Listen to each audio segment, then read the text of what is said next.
สวัสดีครับจาออโต้แลมวันนี้ก็จะมาเรื่องไฟนะครับก็จะมาสาธิตวิธีการทำงานของไฟเดย์ไลท์เผื่อว่าเพื่อนๆนะครับจะนำไปต่อใช้เองกับรถอันนี้หลักการอันนี้ใช้ได้กับทั้งรถยนต์แล้วก็รถมอเตอร์ไซค์นะครับส่วนใหญ่รถยนต์และมอเตอร์ไซค์ปัจจุบันก็จะใช้ไฟขนาด12โวลต์ในที่นี้ผมจะใช้ power supply ตัวนี้เป็นตัวจำสตาร์ทซึ่งก็มีไฟแรงพอสมควรมาทดลองตามปกติเราต่อได้หลายแบบถ้าต่อแบบลูกทุ่งเลยก็คือใช้สายบวกกับลบของตัวไฟเดย์ไลท์เนี่ยนะครับต่อกับแบตเตอรี่ครับแล้วก็ทำสวิตช์ปิดเปิดอันนี้วิธีที่1ต่อแบบง่ายๆนะครับต่อไฟพอเปิดสวิตช์ปุ๊บไฟก็ติดนั่นเองนี่คือวิธีง่ายๆวิธีลูกทุ่งที่1ง่ายที่สุดแหละครับแต่วิธีที่2สำหรับคนที่มีความรู้ขึ้นมาทางไฟฟ้าสักนิดนึงเพื่อที่จะใช้งานได้สะดวกโดยการไม่ต้องใช้สวิตช์วิธีการก็คือเราต่อก็สายไฟที่ออกมาจากเดย์ไลท์2เส้นนะครับเราใช้สายดำนี่เป็นสายกราวนะครับต่อกับสายลบหรือกราวของตัวรถก่อนก็ตามตัวถังก็ได้นะครับหรือจะจ้ำสายใหม่ก็แล้วแต่แล้วเรานำขั้วบวกเนี่ยนะครับไปต่อกับACC ของรถนะครับแล้วแต่รุ่นแล้วแต่ยี่ห้อเราก็ไล่ไปที่กุญแจก็ได้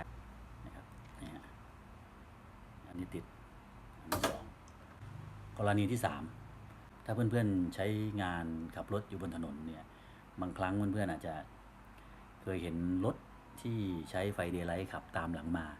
ถ้าเป็นตอนกลางวันก็อาจจะรู้สึกว่าก็สว่างดีเราก็เห็นเขาชัดคนที่ข้ามถนนก็เห็นเขาชัดแต่ว่ากรณีเป็นตอนกลางคืนถ้าเกิดว่าเขาต่อไฟตรงๆเข้าไปแบบเนี้ยแสงมันอาจจะจ้ามากเกินไปเนี่ยแสงก็จะประมาณเนี้ยติดตลอดนี่ผมต้องยกชูขึ้นมานะฮะถ้าเกิดส่องไปตรงๆเนี่ยกล้องรับไม่ได้เลยเนี่ยกล้องรับไม่ได้เลยมันจ้ามากเขาผลิตมาเพื่อที่จะใช้งานส่องสว่างเพื่อความปลอดภัยโดยตอนกลางวันผลิตมาจากกลุ่มประเทศที่ครึ้มฟ้าครึ้มฝนพวกกลุ่มสแกนดิเนเวียนะก็คือในตอนกลางวันบรรยากาศก็จะมุ้งมิ้งคล้ายๆฝนตกตลอดคล้ายๆทางใต้แล้วก็ทำให้เกิดอุบัติเหตุบ่อยก็เลยมีคนคิดขึ้นมาขั้นแรกก็คือเปิดไฟใส่หมวกก็เปิดไฟหน้ารถในการเปิดไฟหน้ารถเนี่ยมันทำให้หลอดอายุการใช้งานมันสั้นแล้วก็เกิดหลอดเสียขึ้นมาก็เกิดอันตรายเขาก็เลยผลิตอุปกรณ์ขึ้นมาตัวนึงก็คือเดย์ไลท์เพื่อคลายความสงสัยนะครับว่าทำไมไฟเดย์ไลท์บางคันตามมาข้างหลังแล้วมันจ้าทำไมคันหลังตามมาตอนกลางคืนแล้วแสงมันนิ่มจริงๆมันมีวิธีการก็โดยอันนี้ครับมันจะมีอุปกรณ์ตัวหนึ่งอุปกรณ์ตัวนี้ก็คือเป็นอุปกรณ์ที่ใช้ลดความสว่างของ LED ในกรณีที่เราใช้งานตอนกลางคืนครับมันเป็นตัวลดแสงสว่างหรือว่าเป็นตัวลดแรงดันไฟนั่นเองนะครับเพื่อให้แรงดันไฟเนี่ยลดลงมาเพื่อให้ LED เนี่ยดรอปลงมาในตอนกลางคืนให้เกิดความเหมาะสมในการใช้งานวิธีการต่อเนี่ยนะครับสายไฟที่บอกจากนี้จะมีสาย Input กับ Output คือไฟสายเข้ากับสายออกครับเอาขาออกก่อนนะขาออกของมันคือตัวเนี้ยตัวคุมไฟขาออกตัวเนี้ยนะครับมีสายไฟ2เส้นสีดำกับสีแดงก็จะไปต่อเข้ากับขั้วของต่อไฟเข้ากับ LED เลยนะครับต่อไฟเข้ากับ LED เลยเนี่ยนี่สายไฟที่ออกมาจาก LED นะครับบวกกับลบผมจำไว้เรียบร้อยแล้วก็นำสายไฟที่ออกมาจากชุดควบคุมแรงดันเนี่ยนะครับต่อเข้าไปเลยครับลบสีดำนะครับลบสีดำบวกสีแดงต่อเข้าไปเลยส่วนสายไฟทางด้าน Input คือขาเข้าก็จะมีอยู่3เส้นก็จะมีสีแดงสีดำสีเหลืองนะครับมันก็คือสายไฟเหมือนกันนี่แหละครับแต่ว่าเขาทำสีอะไรก็ได้แต่ว่าทำสีแดงดำเหลืองขึ้นมาเพื่อการใช้งานที่จะได้จำได้ง่ายๆสีแดงก็คือไฟเข้าสีดำก็คือกล่าวส่วนสีเหลืองอันนี้แหละครับคือพระเอกวิธีการทำให้แสงไฟในตอนกลางคืนดรอปก็คือว่าการนำไฟบวกไปต่อกับ ACC เนี่ยก็มีข้อดีและข้อเสียข้อดีคือสะดวกพอหมุนกุญแจไฟก็ติดเลยแต่ว่ากรณีเราใช้หลอด LED ซึ่งมีความแรงมากๆเนี่ยเราควรจะใช้ไฟที่ต่อ ACC เป็นตัวควบคุมโดยใช้รีเลย์เพิ่มอีกตัวหนึ่งคือใช้ไฟที่ออกจาก ACC ไปควบคุมรีเลย์ส่วนไฟใช้รีเลย์ไปต่อไฟตรงจากแบตเพื่อเข้ามาเลี้ยงไขตัว LED ลายๆท่านถ้าเกิดตรงเนี้ยไฟฟ้ามันอาจจะไม่เข้าใจ ถ้าสงสัยตรงไหนก็ฝากคำถามไว้ได้ มันเป็นจริงๆมันเป็นเรื่องง่ายมาก แต่ว่า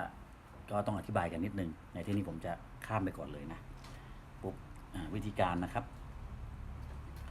ครับต่อไปเนี่ยคราวนี้เราก็จะนำสายไฟลบจากกล่องตัวนี้นะครับสายไฟลบมาต่อตรงกล้าวของรถนะครับหรือไฟลบนี่เองสายไฟบวกนี่ครับเราก็มาต่อกับตรง ACC อันนี้สมมุติว่าเราหมุนกุญแจไปที่ ACC นะครับเราต่อสายไฟจาก ACC มาเข้าไฟ Daylight หลอดก็จะติดเลยครับแต่ว่าเหมาะกับกลางวันนะครับ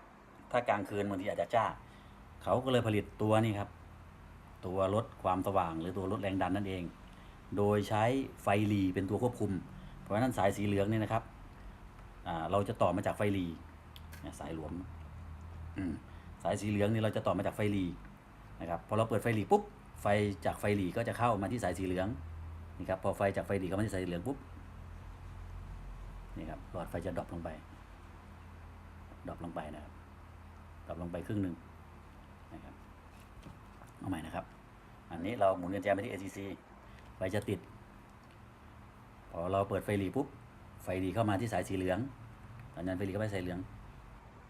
ทำให้ดรอปลงไปครึ่งหนึ่งนะครับนะไฟสว่างเต็มที่สายรวมไปแล้วไฟสว่างเต็มที่เปิดไฟหลีไฟจะดับลงไปครึ่งหนึ่งครับเนี่ยการต่อก็ง่ายๆนะครับเพื่อนๆสามารถทำเองได้นะครับซื้อชุด LED ตามท้องตลาดมา1ชุดตามที่ชอบนะครับแล้วก็ไปซื้อชุดตัวคอนโทรลไฟ LED ที่ทำให้ความสว่างดรอปลงครึ่งหนึ่งนะครับมีขายตามตลาดมีทั่วไปครับราคาไม่แพงครับวันนี้ก็ขอจบแค่นี้ครับเรื่องไฟฟ้านะฮะ